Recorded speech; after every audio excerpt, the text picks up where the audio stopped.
Ravi de vous retrouver dans cette page de l'invité de la rédaction. La Côte d'Ivoire s'est fixé l'objectif ambitieux de compter parmi les pays ayant atteint l'émergence à l'horizon 2020. Pour ce faire et rebondir efficacement après les événements politiques et militaires des années 2000, la Côte d'Ivoire s'est dotée successivement de 2 plans nationaux de développement, 2012-2015 et 2016-2020.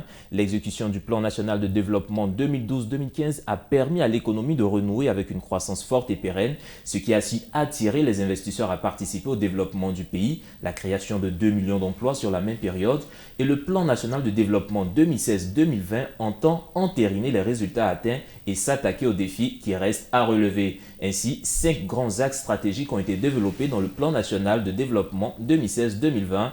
Côte d'Ivoire, quelle stratégie pour atteindre l'émergence? On en parle avec professeur Francis José Nguessan Kofi. Vous êtes le directeur adjoint chargé de la recherche au Centre ivoirien de recherche économique et sociale. C'est ça. Merci encore d'avoir accepté notre invitation. Alors, d'entrée de jeu, le CIRES, qu'est-ce que c'est exactement? Alors le CIRES, c'est un centre de recherche qui dépend de l'université Félix Houphouët-Boigny. C'est le Centre ivoirien de recherche économique et sociale qui a été créé en 1971, qui a pour mission principale de réaliser des études dans le domaine économique et social pour éclairer la prise de décision en matière de politique économique et sociale. Le CIRES est également un cadre d'échange sur les questions importantes et urgentes pour l'économie et pour la sous-région, l'économie nationale et la sous-région. Mais le CIRES est également aussi un centre qui assure la formation des jeunes, formation en économie rurale, donc l'économie qui concerne le secteur rural. Qui concerne le secteur Qui est l'une de nos spécialités. D'accord. Et là, vous qui analysez, qui suivez un peu toute cette économie, selon vous, quels sont les points importants sur lesquels la Côte d'Ivoire devrait accentuer sa politique économique pour atteindre effectivement l'émergence à l'horizon 2020? Alors, pour moi, l'émergence, c'est un processus qui doit aboutir à un résultat à terme. Pour moi, en termes d'émergence, on ne doit pas faire une fixation sur la date, sur la période. Pour atteindre l'émergence, à mon avis, la condition première, c'est de créer ce que j'appelle une contexture, c'est-à-dire toute la structure sur laquelle va reposer la durabilité de la croissance. Parce que c'est là l'élément important, faire en sorte que le pays accumule la richesse et que cette accumulation de la richesse soit durable. Donc il faut une contexture sur quoi va reposer cette durabilité de la croissance. Alors le premier élément sur lequel peut reposer cette durabilité de la croissance, c'est le capital humain. Vous savez que le travail est un facteur de production, donc il contribue à l'accroissement de la production. Donc un facteur de travail de qualité productif permet donc d'atteindre une production plus importante. Ça, c'est le premier élément. Le deuxième élément, il y a la qualité des institutions et des politiques nationales. La qualité des institutions et des politiques nationales doit être favorable au développement des activités du secteur privé, favorable à la création de l'incitation à investir. Et le troisième élément qui me semble important, ce sont les infrastructures économiques et sociales, qui sont importantes pour faciliter les échanges, importantes pour accroître la profitabilité et également importantes pour améliorer la qualité de vie. Et puis, dernier élément, c'est d'insister sur les secteurs porteurs de croissance. On y reviendra tout à l'heure si vous le voulez. Si nous reviendrons tout à l'heure sur les éléments sur lesquels il faudrait insister. Et je termine par la diversification de l'économie. Justement, parlons, avant d'arriver à cette diversification de l'économie, on sait que la Côte d'Ivoire, c'est un pays quand même fortement agricole. Est-ce qu'on peut dire que l'émergence, le développement de ce pays passera par la transformation de ses matières premières, par la transformation de son agriculture? Bien sûr. Inévitablement, il faudra transformer nos matières premières. Parce que transformer nos matières premières, c'est accroître la valeur ajoutée. Alors, si on veut rester sur ce sentier de croissance durable, il faut nécessairement accroître la valeur ajoutée.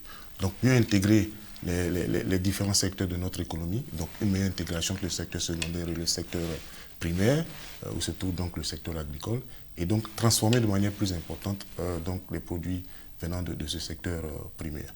C'est important parce que quand on suit les différentes phases de développement des pays, le passage du secteur primaire au secteur secondaire est déterminant dans le développement des pays.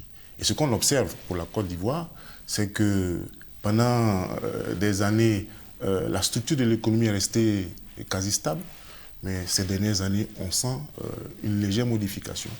Donc on sent que le secteur secondaire commence petit à petit à prendre une part importante dans la création de la richesse. ce qui donne quelques indications d'un début de transformation structurelle de notre économie. Un début de transformation, et je reviens à ce dont vous parliez tout à l'heure, c'est le secteur porteur de l'économie. Vous avez la branche de l'industrie agroalimentaire, vous avez la branche des autres industries manufacturières, vous avez le BTP, vous avez également le commerce qui tire la croissance, les télécommunications. Ce sont des secteurs qui sont importants, hormis bien entendu le secteur agricole, notamment l'agriculture d'exportation. Et comme nous avons en point de mire la transformation structurelle de notre économie, il faudrait insister sur les premières branches que je viens de citer. Alors la Côte d'Ivoire et sa croissance économique, on parle d'une croissance à 2 chiffres, mais cela, pour beaucoup d'Ivoiriens, pour certains Ivoiriens en tout cas, cela ne se ressent pas dans leur assiette, dans le panier de la ménagère. Comment comprendre cette différence? Eh bien, ce qu'il faut savoir, c'est que la réaction de l'amélioration en termes de création de richesses dans le secteur social n'est pas immédiate. Il y a un délai. Vous savez, le secteur social sont des tendances lourdes. Et quand on parle de croissance, on est d'abord dans le court terme, et l'objectif c'est de faire en sorte que la croissance soit durable. Je pense que les retombées donc, de cette croissance dans le secteur social vont apparaître, à mon avis, selon ce que je crois, à partir de 2030. Parce qu'à mon avis, nous avons 7 années de croissance. Il faudra poursuivre donc cette performance économique pour qu'on puisse sentir véritablement les retombées sociales. Je suis convaincu que si ce progrès économique se poursuit, il y aura effectivement et inévitablement des retombées au plan social. Des retombées au plan social. Et tout à l'heure, nous parlons de l'accélération de la transformation structurelle de l'économie, mais aussi il y a cette transformation qui passe par l'industrialisation. Est-ce qu'on peut dire que la Côte d'Ivoire est sur la bonne voie? Qu'en est-il de l'industrialisation de la Côte d'Ivoire? Oui, la Côte d'Ivoire est sur la bonne voie. La Côte d'Ivoire est en train de créer les conditions pour son industrialisation. Et créer les conditions pour l'industrialisation, c'est créer les conditions de l'incitation à investir. Vous voyez que la Côte d'Ivoire est un bon élève en matière de réforme qui vise donc à accroître l'incitation à investir.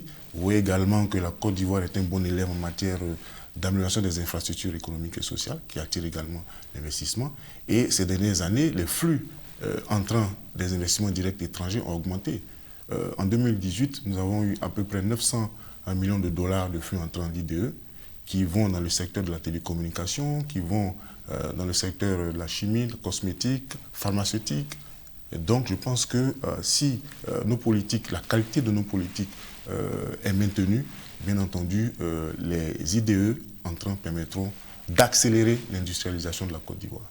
Accélérer l'industrialisation de la Côte d'Ivoire. La Côte d'Ivoire émergente à l'horizon 2020, est-ce qu'on peut dire que la Côte d'Ivoire est sur la bonne voie? Sur certains indicateurs, la Côte d'Ivoire est sur la bonne voie. Sur la croissance, la Côte d'Ivoire est sur la bonne voie. Les prévisions qui avaient été faites dans le cadre du PND 2016-2020, c'était que l'économie aussi autour de 8% de taux de croissance. Je pense qu'on n'est pas loin de 8%. On avait tablé sur 8% en 2018-2019, on est à 7%, on n'est pas très loin. Donc c'est une performance remarquable. Pour moi, le plus important, c'est la croissance. Il faut que cette croissance soit durable. Donc ça, nous sommes sur la bonne voie en matière de création de richesses. En matière d'institutions de politique nationale, nous sommes également sur la bonne voie, puisque l'indicateur de la Banque mondiale, le CPIA, nous classe parmi les pays qui ont une qualité d'institution de politique nationale moyenne, mais qui va s'améliorer. Également, quand on regarde l'espérance de vie, la cible en 2018 était de 56 ans, nous sommes à 57 ans d'espérance de vie. Ça, c'est également un résultat important, mais il reste que tout cela doit être poursuivi parce que ce n'est pas suffisant. Quand on compare ces performances à certains pays comme le Rwanda, le Ghana, nous sommes en retard, même si également en matière d'attractivité, je vais citer quand même un indice qui est très important et qui fait notre fierté, l'indice d'attractivité d'Amadeus, qui est un think tank marocain, qui a montré effectivement que la Côte d'Ivoire a progressé en matière d'attractivité, est passée de la 16e place en Afrique à la 9e place, ce qui est important. Mais le plus grand défi, c'est la diversification de notre économie. La diversification de notre économie, et on peut le dire, la Côte d'Ivoire est sur la bonne voie, et c'est ici que nous allons nous arrêter pour cette page de l'économie. Je vous rappelle que nous étions avec professeur Francis José Nguessan Kofi. Vous êtes le directeur adjoint chargé de la recherche au Centre ivoirien de recherche économique et sociale, et avec vous, nous avons parlé de l'émergence de la Côte d'Ivoire à l'horizon 2020. Mesdames et messieurs, c'est ici que se referme cette page de l'invité de la rédaction, agréable suite de programme sur nos antennes.